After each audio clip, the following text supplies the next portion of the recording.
Yeah, I think Dr. Biba really hit the nail with the innovation point.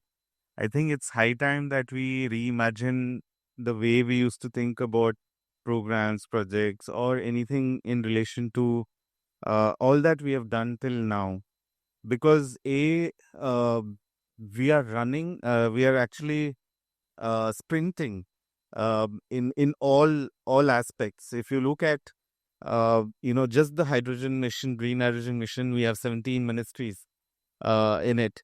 And if you think of the interventions which each of the ministries today looking at, and then the departments, and then it comes to the state level, and then it comes to the taluka and the district level, there are crazy number of interventions which are happening towards transition, and bringing them all together, if we are able to do it in a much more efficient way, that's where we capture the value.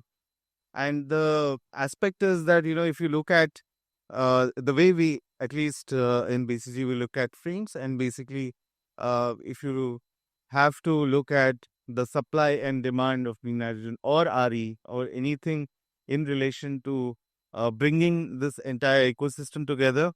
So if you look at the supply side, then we do have we do have policy, regulatory, technical, finance, capacity building, and governance. So if you look at all these five, you have a very good frame in which you can capture the most maximum value out of all the aspects what you're doing. What is happening today is that, we are trying to accelerate on one particular lever, and that's something that, it is something which we are working with the ministry as well to understand where are the gaps and bring everything together, so that, and that's happening at the central level. But the same thing, if you look at a port authority like VOCPA, that also needs to happen at the grassroots level where the implementation is happening. Until unless all the five things are taken care of, and then you integrate the offtake. That is when I talk of the when I talk about I've talked about the supply side, but when we talk about the offtake side, there also the need of integration of all stakeholders is required. And when I mean by stakeholders, it's just not the people who are going to use the product, but also the service providers and the logistics people. Everyone needs to look at it from a perspective of bringing in that value, bringing in that efficiency. Otherwise, we will be looking at uh, glaring gaps in these aspects. And if we don't plug it at each level, from a central to the implementation level, from the policy making to level to the implementation level, and across the whole value chain, we will be missing out on a lot of value. And I think I'll stop at that. But this is what we are at least trying to do at all levels, trying to get that aspect, and importance needs to be given for, of course, capacity building, but also on the governance aspect, on understanding how bringing everything together can add value. Thank you. How do you trigger this? How do you incentivize this transition? What does BCG think about it as a strong advisor of the government? Yeah, I think bringing in, see, we are looking at platforms. We are looking at, and everywhere, India has got huge experience in adding value and getting value out of aggregating stuff.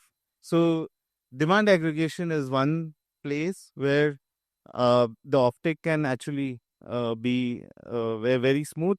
At the same time, we have aggregated solar, and we have blended solar and coal before with an NVVN. We have blended, the financing structures on platforms like NIIF, which is 2 year old. We have prepared platforms wherein communities have come in and also taken care of the needs of the government, and how circularity can come in, and other aspects as well.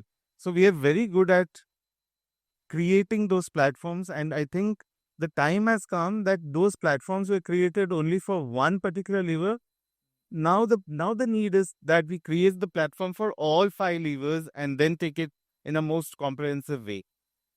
And I, in the whole day, we have not spoken about one very important thing, that we are putting in money on the coast, right, or for all green hydrogen, and we have to take care of climate risks.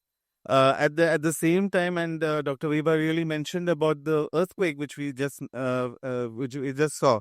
But if we don't take care of the vulnerability and adaptability, and thanks to you, you mentioned twice and again about the mangroves and the work which you are doing on the ports. But those are the most neglected aspects. The adaptation and resilience are the most neglected aspects today. If we are not taking care of those, then all the money which you put on the ports is not is it's somewhere it's at risk, and somewhere that value will be depreciated if we don't take care of the climate risks. Well, I thank you so much for flagging a very important aspect, more than the earthquake, this post was devastated in 2004 with one of the, scale of tsunami that we've never seen. I mean, all of us remember the photograph of Chennai, Marina Beach over here. And the recent cyclone, not to talk of Fukushima. And of course, Japan is more responsible towards that. Still, they could not contain the kind of thing. I'm not even talking about Chernobyl, which is inland. So, environmental management in the ports and participation of coastal communities and a sense of the government that you have to have protection around that. It's not just building a good port, it's making it resilient. Yep. Okay. If you were to say mark 1, 2, 3, what would you say is this is the path of resilience for the Indian ports? No, I think just start by climate risk assessments.